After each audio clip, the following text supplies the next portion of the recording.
नमस्कार, मैं मनभूषण कुमार। आप सबों को मैं अपने YouTube चैनल पर स्वागत करता हूं।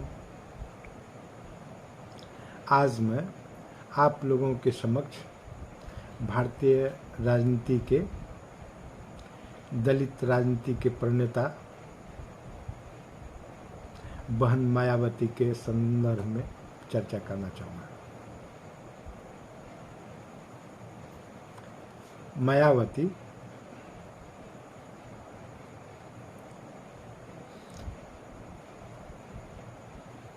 का राजनीति में कैसे पदार्पण हुआ,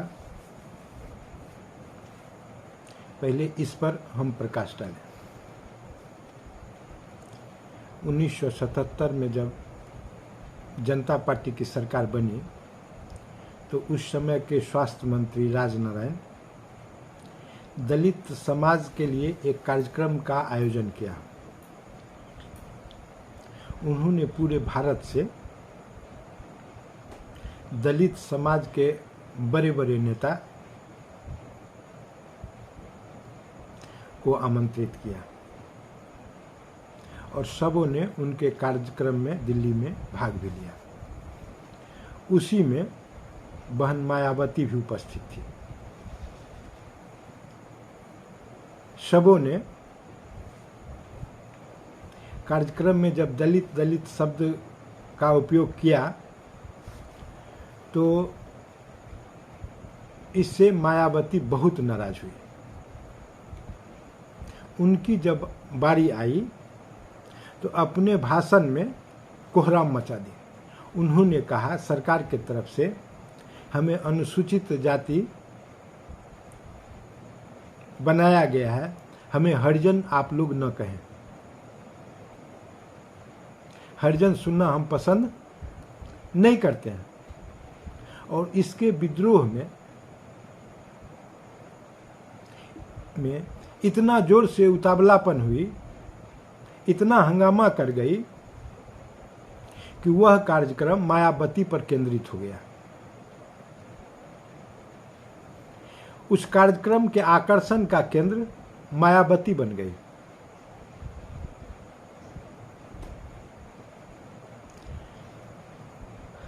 कार्यक्रम समाप्त हो गया।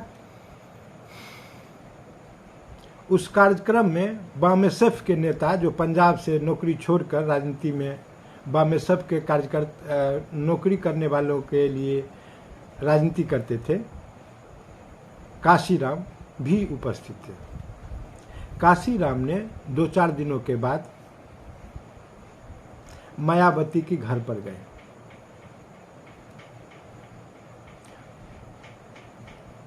मायावती 1975 में ग्रेजुएशन कर चुकी थी। 1983 में दिल्ली से LLB किए हुए हैं और जिस समय की यह चर्चा हो रहा है उस समय ये JJ कॉलोनी दिल्ली के स्कूल में शिक्षिका थी। इनके पिताजी प्रभुदास पोस्ट मास्टर थे, पोस्ट ऑफिस में काम करते थे। तो एक दिन जब बामेसफ के नेता काशीराम इनके घर गए और इन्होंने पिताजी से निवेदन किया कि हम चाहते हैं कि मायावती दलित के लिए काम करे, तो फिर मायावती जी को बुलाया गया। काशीराम ने पूछा कि आप क्या करना चाहते हैं। उन्होंने कहा कि हम IAS बन के समाज का सेवा करना चाहते हैं ताकि हमारे समाज पर जो दलित पर उत्पीड़न होता है उसको हम सुधार सकें। काशीराम ने कहा कि हम चाहते हैं कि आप IAS न बन के राजनेता बने, हम आपको ऐसा चीज बना देंगे कि आपके आगे पीछे IAS घूमते रहेंगे। यह बात मायावती को भा गई और बाद में वो दिल्ली कार्यालय स्थित परिवार के विरोध के बावजूद काशीराम के बामेसफ कार्यालय में जाके रहने लगे। फिर बाद में काशीराम ने उत्तर प्रदेश में राजनीतिक पारी का आरंभ किया।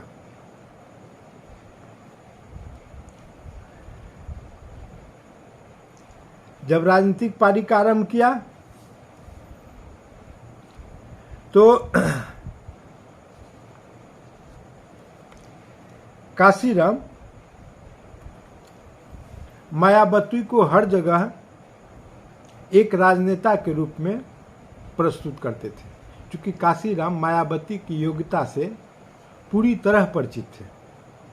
वो चाहते थे कि देश का भविष्य मायावती बने, ताकि दलित समाज का इसके माध्यम से उत्थान और उद्धार हो सके। समय बढ़ता रहा, संघर्ष चलता रहा।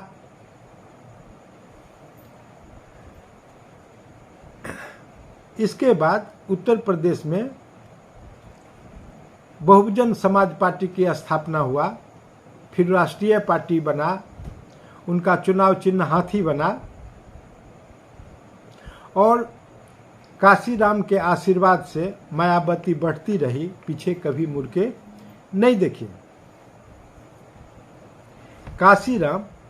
मायावती उत्तर प्रदेश में 4 बार मुख्यमंत्री रही।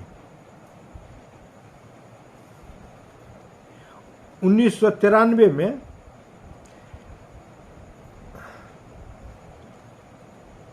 काशीराम ने समाजवादी पार्टी के साथ गठबंधन किया। यह वह काल था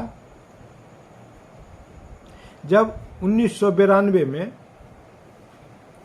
कथाकथित विवादित बाबरी मस्जिद का विध्वंस हुआ था। भाजपा का बहुत बोलबाला था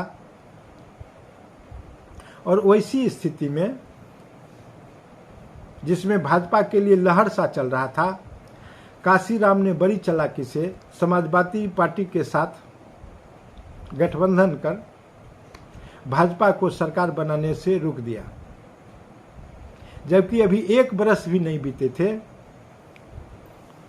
जिसमें भाजपा के मुख्यमंत्री ने कल्याण सिंह ने त्यागपत्र दिया था, बाबरी मस्जिद का विध्वंस हुआ था। कल्याण सिंह को हृदय हिंदू सम्राट कहा जाने लगा था, लेकिन काशीराम की चालाकी ने भाजपा को सरकार में आने से रोक दिया। इस प्रकार पहली विजय बहुजन समाज पार्टी को मिल गई। मायावती 15 सितंबर 2001 को काशीराम की उत्तराधिकारी बन गई।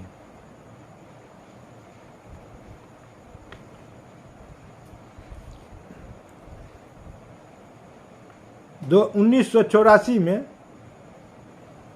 बीएसपी प्रथम चुनाव लड़ा था।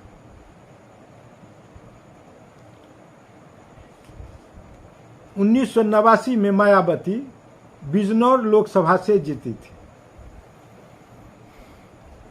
फिर 1994 में वो राज्यसभा की सदस्य बन गए। मायावती सभी दलों से मिलकर, चाहे समाजवादी हो, चाहे कांग्रेस हो, चाहे भाजपा हो, कोई भी दल उसके लिए अछूत नहीं था। उनका सिर्फ एक मत था कि दलित का कल्याण कैसे होगा, दलित हित में जो भी निर्णय लिए जाएंगे उसको मैं करूंगा। और इसी सिद्धांत के तहत उन्होंने सारे सिद्धांत को ताक पर रखते हुए सभी दल से समय समय पर समझौता किया और इस प्रकार वो 4 बार मुख्यमंत्री बनी। 3 जून 1995 से 18 अक्टूबर 1995 तक बीजेपी के मदद से बने मुख्यमंत्री, जो प्रथम बार था।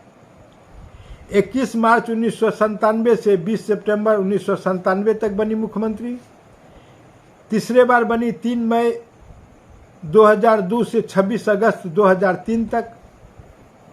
और चौथी बार तो पूर्ण बहुमत से मुख्यमंत्री बनी, वह है 13 मई 2007 से मई 2012 तक।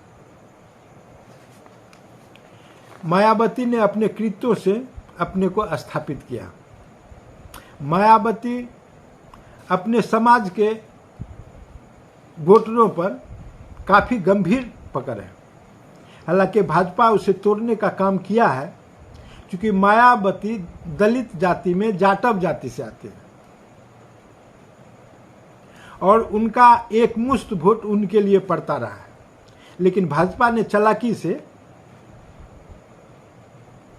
उनके समाज के जाटव छोड़ के दूसरे नेता को बढ़ाकर उनके वोट में सेंध लगाने का काम किया है। लेकिन मायावती तो मायावती है। 2019 के लोकसभा चुनाव में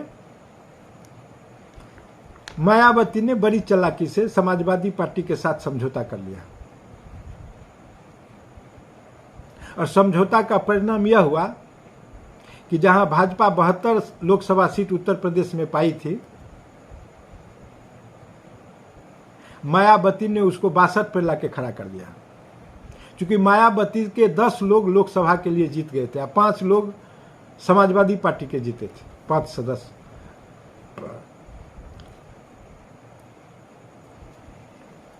लेकिन अभी मायावती खामोश है।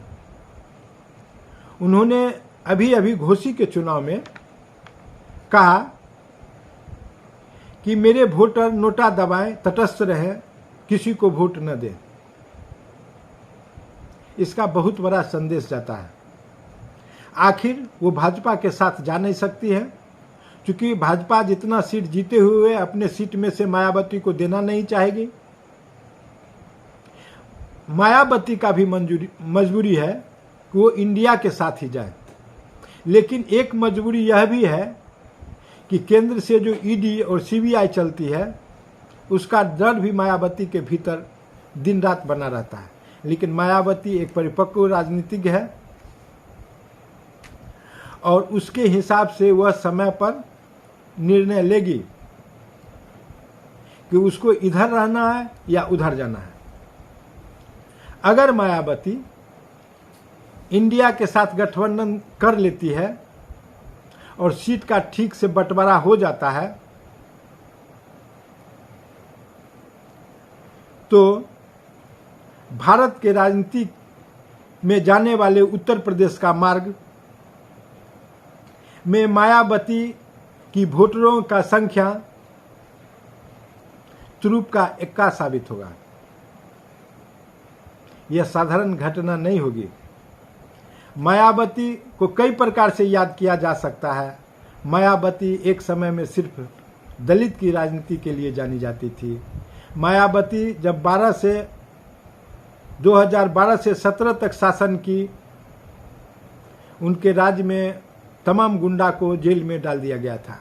एक भी उनके शासन के सभी वर्ग के लोग एहसानमंद हैं। और 2012 में बड़ी चालाकी से मायावती ने ब्राह्मण को मिलाकर और दलित वोटर के साथ और मोहम्मडन को अपने साथ कर, जो कभी कांग्रेस का समीकरण था, उसको साधते हुए 2012 में सरकार बनाने में सफल हुई थी। मायावती अगर इंडिया के साथ जाए तो कोई अतिशयोक्ति नहीं होगी, फिर भारत के राजनीति में एक प्रकार का चमत्कार हो जाएगा। यह भारत के राजनीति के लिए साधारण घटना नहीं होगी। अगर यह वीडियो आपको पसंद आया हो तो इसे सब्सक्राइब करें और बेल आइकन दबाने का काम करें।